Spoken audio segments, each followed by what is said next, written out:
Hi, Maximus Analysis here for April 6th, 2016. And we're starting with the ES on the daily. And we can see that we came and held this 2036.75 area that I posted out on Twitter. Again, if we continue, I think that we could definitely go and test at least this 2070 area or even this 2093 area if they blow past the 2090. If they blow past 2070, they can go to 2093.50 if the upside is really strong. Now, what will be a reoccurring theme for this is to look at both time frames, because I don't think I do anybody justice here by just pom-pomming out the daily time frame without looking at the weekly time frame. So with that being said, we're going to see some correlations. And again, if you're in, great. If you're in on an aggressive time frame, we've talked all the way from the lows here.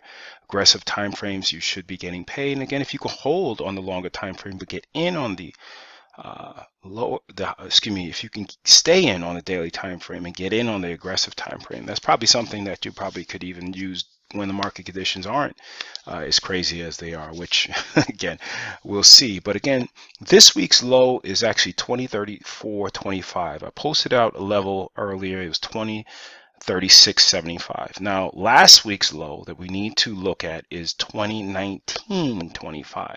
The reason why I'm telling you is this: if we go over to the weekly, you could see again we still have lower highs. We just want to stay above those highs, because if they break those lows, we still have 3 lower highs in place. Now that doesn't mean that it's going to not continue higher, but I would like everybody to know, I think that the goal of this channel is to always try to be prepared and be flexible, and at least have some type of price levels going into the market, going and saying, okay, it breaks this, we know. And again, our biggest thing was 203.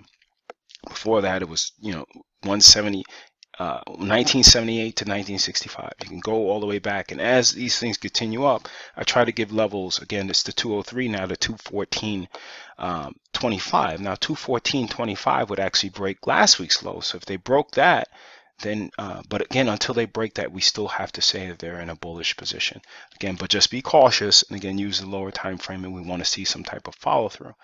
Now NQ, we'll look at the daily, and again, we want to see this 44.56 area hold all week.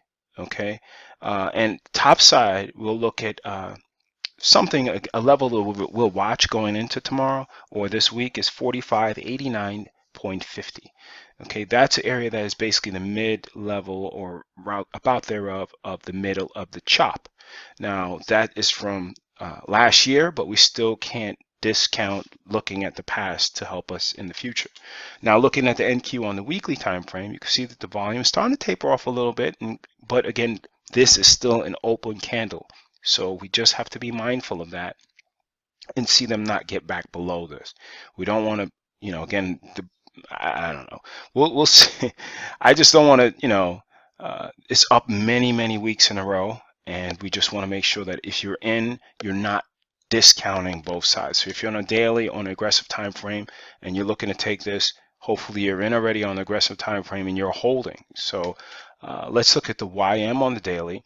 Again, we have our levels here that it's holding to the T actually. So let's see if they, again, not a break under this 17,250 area, and of course 17,000. CL made a great move today. We talked about them holding this level, these highs that we posted from yesterday. I kept it in there, and again saying that the 35.01 was more of the breakdown period, and you can see that they closed strong up about almost $2 for today. So again, it might continue to the upside. Be cautious if it gets around 39.58, but if it blows through that, we'll also look at pretty much a range of 41.17, but then we'll look at 44.44 again to the upside potential, and that would bring it right here and very close to this 200-day moving average for a target. Again, you're holding. Congratulations.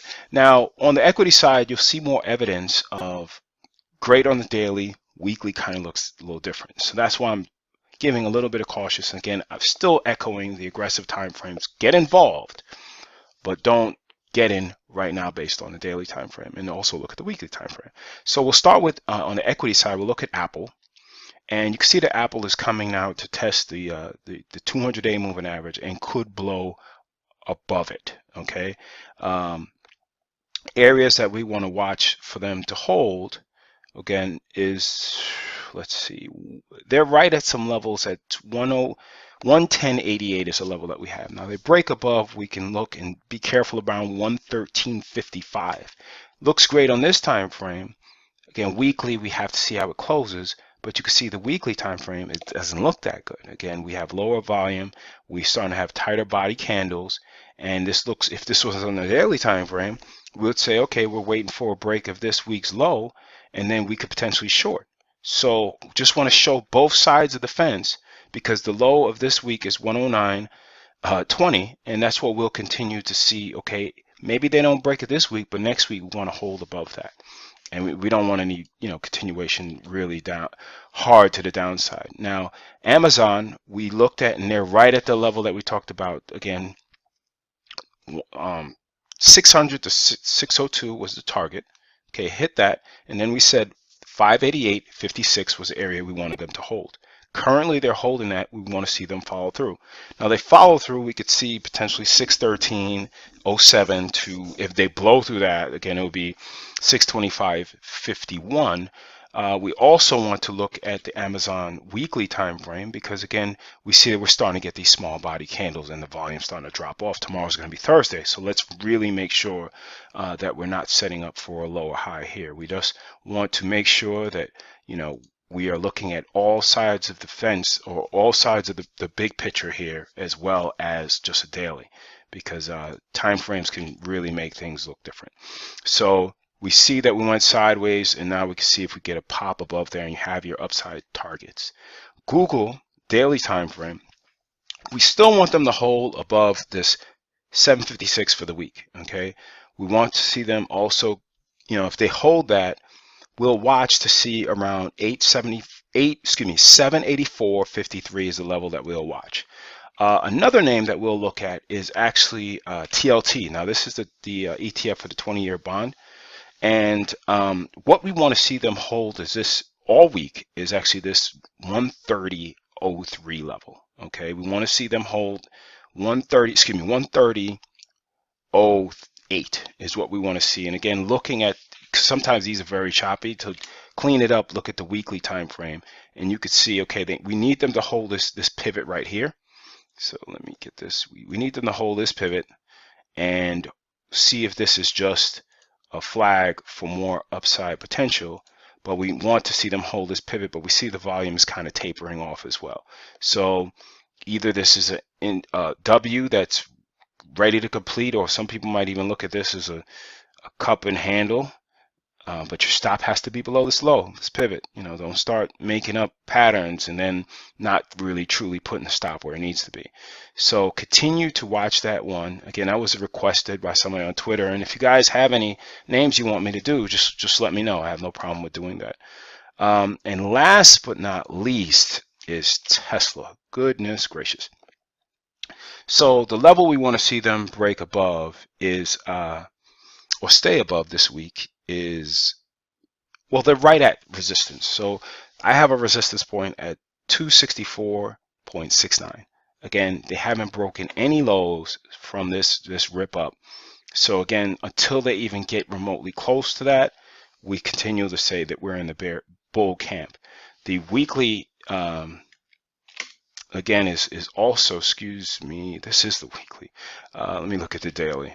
The daily you can see as well. Sorry about that, guys. We need to hold above that 260. We're right at that resistance level that I have, and they got actually a little bit above it. Now they gapped down only like $2, and then they ran back up. So let's continue to see what they do for this week.